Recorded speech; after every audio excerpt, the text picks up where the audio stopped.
नमस्कार दोस्तों, just for CSC में आप सबका स्वागत है। तो चलिए शुरू करते हैं आज का अपना वीडियो।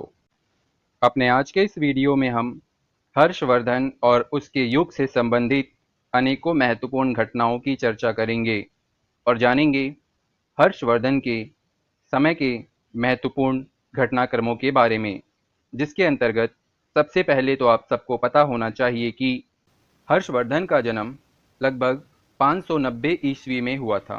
हर्षवर्धन के पिता प्रभाकर वर्धन और उनकी माता यशोमती थीं। बड़े भाई राज्यवर्धन की हत्या के पश्चात हर्षवर्धन सिंहासन ग्रहण करने में संकोच कर रहे थे, लेकिन उनके सेनापति सिंहासन ने हर्षवर्धन को शासन संभालने के लिए प्रेरित किया था। अंततः हर्षवर्धन ने लगभग 16 वर्ष की आयु में 606 ईस्वी में सिंहासन संभाला और थानेश्वर का शासक बना। चूंकि हर्षवर्धन के बड़े भाई राज्यवर्धन की हत्या धोखे से गौड़ शासक शशांक ने की थी, अतः हर्षवर्धन ने पृथ्वी को गौड़ रहित करने की प्रतिज्ञा के साथ ही सिंहासन ग्रहण किया। वैसे तो हर्षवर्धन के राज्यारोहण की तिथि के संबंध में विद्वान एकमत नहीं हैं, लेकिन फिर भी अनेकों विद्वानों का यह मानना है कि हर्षवर्धन का राज्यारोहण 606 ईस्वी में हुआ था। अपने राज्यारोहण के बाद ही अपनी बहन राज्यश्री, जो उस समय कन्नौज की रानी थी, और इनके पति की हत्या मालवा शासक देवगुप्त ने कर दी थी। परिणाम स्वरूप राजश्री विंध्याचल पर्वत में सती होने के लिए चली जाती हैं, लेकिन हर्षवर्धन एक बौद्ध भिक्षुक दिवाकर मित्र की मदद से राजश्री की खोज करता है और उन्हें वापस कन्नौज ले आता है, जो उनके साम्राज्य की राजधानी थी। इसी के साथ हर्षवर्धन ने स्वयं राजश्री का संरक्षक बनना स्वीकार किया और इसी के साथ ही अपने राज्य की राजधानी थानेश्वर से कन्नौज ले आया। इसी के बाद हर्षवर्धन ने सबसे पहला अभियान पूरब की ओर किया, जो कि बंगाल को केंद्रित करते हुए था। इसकी जानकारी हमें वाण भट्ट के एक लेख हर्षचरित से मिलती है।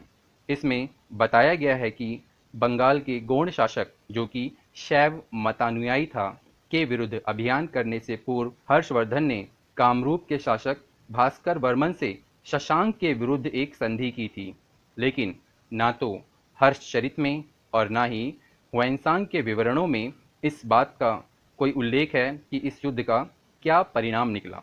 इस युद्ध में हर्षवर्धन जीता या फिर बंगाल का शासक गोंड जीता, इसका कोई प्रमाणिक उल्लेख नहीं मिलता है। इसके पश्चात हर्षवर्धन ने पश्चिम की ओर बढ़ने का फैसला किया और पंजाब में व्यास नदी के तट तक अपने साम्राज्य को विस्तारित किया। इस प्रकार हम देख सकते हैं कि अपने आरंभिक 6 वर्षों के शासनकाल में ही हर्षवर्धन ने उत्तर भारत के लगभग 5 राज्यों को अपने साम्राज्य में मिला लिया था। इसमें कन्नौज, बंगाल, बिहार और उड़ीसा जैसे राज्य शामिल थे। इसके बाद हर्षवर्धन ने गुजरात की ओर बढ़ने का निर्णय किया और वल्लभी का युद्ध किया। हालांकि भड़ूच के गद्दी द्वितीय, जो कि चालुक्य शासक पुलकेशिन द्वितीय का सामंत था, के संयोग के कारण वल्लभी की स्थिति मजबूत थी और हर्षवर्धन उन्हें हरा नहीं पाया। लेकिन फिर भी हर्षवर्धन ने कूटनीति का प्रयोग करते हुए पूर्व के शासकों जैसे कि चंद्रगुप्त द्वितीय के समान ही वाकाटक नीति का प्रयोग करते हुए हर्षवर्धन ने अपनी पुत्री का विवाह वल्लभी के शासक ध्रुवसेन द्वितीय के साथ किया और उसे अपनी ओर झुका लिया या अपने समर्थन में खड़ा कर लिया। इसके पश्चात हर्षवर्धन ने सोचा कि चलो उत्तर की ओर देखते हैं और हर्षवर्धन ने सिंध का युद्ध किया। सिंध का शासक शूद्र था, जो कि बौद्ध धर्म का मतानुयायी था। हर्षवर्धन ने सिंध पर विजय प्राप्त की और समुद्रगुप्त के समान धम्म नीति का पालन करते हुए हर्षवर्धन ने सिंध के राजा के साथ एक संधि की, जिसके परिणाम स्वरूप सिंध के राजा ने हर्षवर्धन को बड़ी मात्रा में उपहार और भेंट प्रदान किए और बदले में हर्षवर्धन ने उसका राज्य उसे वापस लौटा दिया। इसके पश्चात एक महत्वपूर्ण और हर्षवर्धन के जीवन का एक निर्णायक युद्ध पुलकेशिन द्वितीय और हर्षवर्धन के बीच होता है, जिसमें हर्षवर्धन और वातापी या कहें वादामी के चालुक्य शासक पुलकेशिन द्वितीय ने नर्मदा नदी के तट पर 630 से 634 के मध्य में युद्ध किया।